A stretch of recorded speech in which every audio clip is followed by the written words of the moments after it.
ഭഗവാൻ അയ്യപ്പന്റെ പമ്പ തീരത്തുള്ള, അതായത് ഭഗവാനെ കിട്ടിയെന്ന് വിശ്വസിക്കപ്പെടുന്ന സ്ഥലത്ത് സ്ഥാപിക്കപ്പെട്ടിരുന്ന ഭഗവാന്റെ വിഗ്രഹം തകർത്ത നിലയിൽ കണ്ടെത്തിയത്. കഴുത്തറ്റ നിലയിലാണ് അത് കാണാൻ പറ്റിയത്. ഒരു ഭക്തനെന്ന നിലയിൽ ഏറ്റവും കൂടുതൽ വിഷമമുണ്ടാക്കിയൊരു സംഭവമാണത്. അത് അധികൃതരോട് ചോദിക്കുന്ന സമയത്ത് പലതരത്തിലുള്ള ഉത്തരങ്ങളാണ് പറയുന്നത്.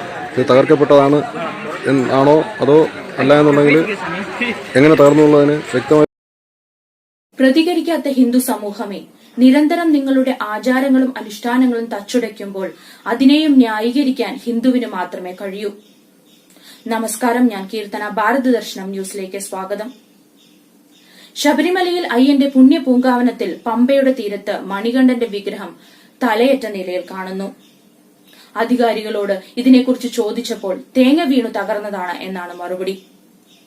കുഞ്ഞുനാൾ മുതൽ ഈ പവിത്രമായ പുണ്യഭൂമി ചവിട്ടി വരുമ്പോൾ ഒരുപാട് സന്തോഷത്തോടെ കണ്ട അയ്യപ്പസ്വാമിയുടെ വിഗ്രഹം തകർന്ന നിലയിൽ കാണേണ്ടി വരുന്ന ഭക്തന്റെ വേദന ആരോട് പറയാൻ? കോടികൾ വരുമാനമുണ്ടായിട്ടും ഇതൊന്നും കാണാനും നേരെയാക്കാനും നമ്മുടെ ദേവസ്വം ബോർഡ് അധികൃതർക്ക് നേരമില്ല. സ്ത്രീകളെ കയറ്റി നവോത്ഥാനം നടത്താൻ കോടികൾ ചിലവഴിക്കുന്ന സർക്കാരിന് വെറും ആയിരങ്ങൾ മുടക്കി ഒരു വിഗ്രഹം ശരിയാക്കാൻ കാശില്ല. ഇതൊക്കെ ഹിന്ദുവിന്റെ ഗതികേടാണ്. പ്രതികരിക്കാത്ത ഹിന്ദു സമൂഹമേ, ഇനിയെങ്കിലും പ്രതികരിക്കൂ.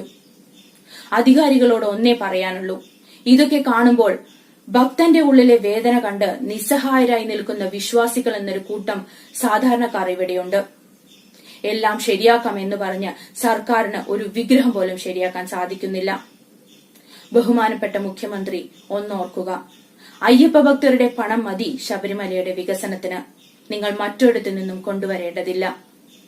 നമസ്തേ.